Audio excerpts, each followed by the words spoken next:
Now, in this video, we're going to take up one more problem. The problem number 17. An axial pull of 140 kilonewton is acting on a bar consisting of three lengths, which is as shown in the figure. That is, here we have the bar of AB having diameter of 40 mm, having a length of 200 mm here. The bar of BC will having a diameter 60 and the length is 250 mm. And the bar of CD having diameter 80 mm and having a length of 220 mm. All the cross sections has got a circular diameter, because that is the reason why it is a circle, because it is the diameter symbol what we have here. So since it is a diameter symbol, naturally the cross sections of AB, BC and CD all are of circle of diameters 40, 60 and 80 mm respectively. And all these three segments have been applied with a together has been applied with a 140 kilonewton, which is in tensile. If the Young's modulus of the material is 2.1 into 10 to the power of 5 Newton per mm square, so determine what the stress in each section. So that is the stress in AB, the stress in BC and the stress in CD, and then the total extension of bar. So that is delta L of AB, BC and CD, and the maximum stress in the material we need to find out. So how to do that? First, we are going to take the stress in each section. What is stress in each section? That is stress in each section AB, that is sigma AB will be equal to P divided by A, area of cross section of AB. What is the load? Load is 140 into 10 to the power of 3, that is converting for 140 kilonewton into Newton, 140 into 10 to the power of 3 divided by area of cross section at the diameter AB is 40. So pi by 4 into 40 square. So on calculation, you are going to get it as 111.4085 Newton per mm square. Next is stress in each section of BC. If you are considering sigma BC, again P divided by A of BC. So that will be equal to 140 into 10 to the power of 3 divided by pi by 4 into 60 square. So that is the diameter at the cross section of BC. On simplification or on calculation, you are going to get it as 49.515 Newton per mm square.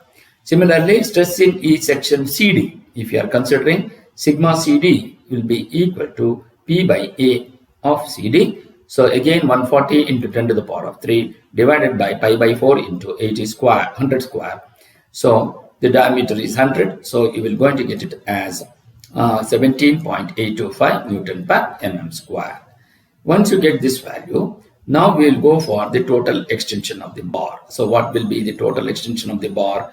Total extension of the bar delta L should be equal to delta L of AB plus delta L of BC plus delta L of CD, because all the cross sections will going to have the same tensile load of 140 kilonewton. So since it is a tensile load at each cross section, therefore you will going to get the extension. So that is why you are getting the positive value. So that will be equal to P into length of AB divided by area of cross section at AB into E, that is PLAB by AAB into E, plus PLBC divided by ABC into E. Similarly, plus P into LCD divided by ACD into E. So P by A of AB, you can substitute that as sigma AB into length of AB by E, plus sigma BC into length of BC by E, plus sigma CD into length of CD by E. You know the values of sigma AB, sigma BC and sigma CD, and also length of the cross section at AB, BC and CD, and also the Young's modulus. So substitute those values: 114.085 into 200 plus 49.515 into 250 plus 17.825 into 220 divided by the Young's modulus is 2.1 into 10 to the power of 5.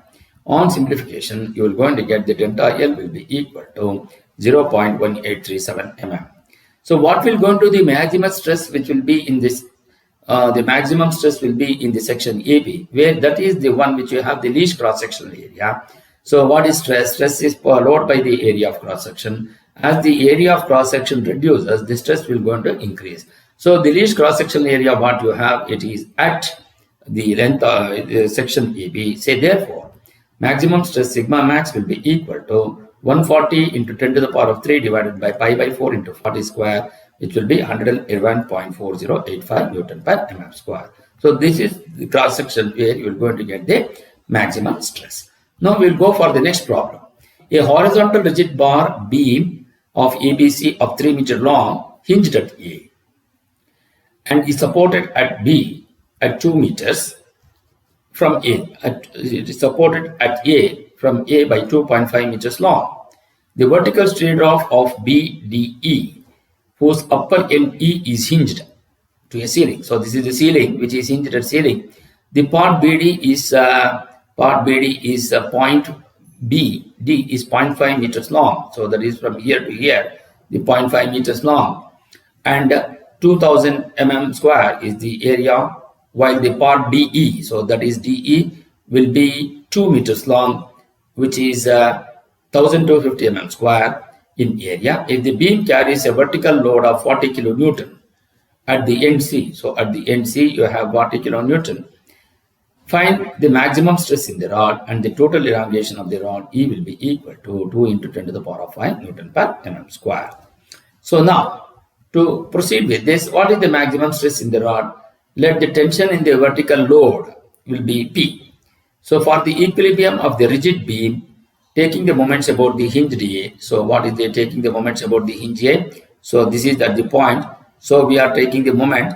So once the load is applied, so there will be a force which is acting in the upper direction. So hinged about A. So clockwise moment will be equal to counterclockwise moment. So then 40 into 3 is equal to P into 2. So because P is the load which is acting upward direction. So once you get that, so the value of P will be equal to 60 kilonewton. So stress in the section BD, which will be sigma 1. Sigma 1 will be equal to P by A1. P is the 1 which will going to be 60 into 10 to the power of 3 divided by area of cross section is 2000. So you're going to get 30 Newton per mm square.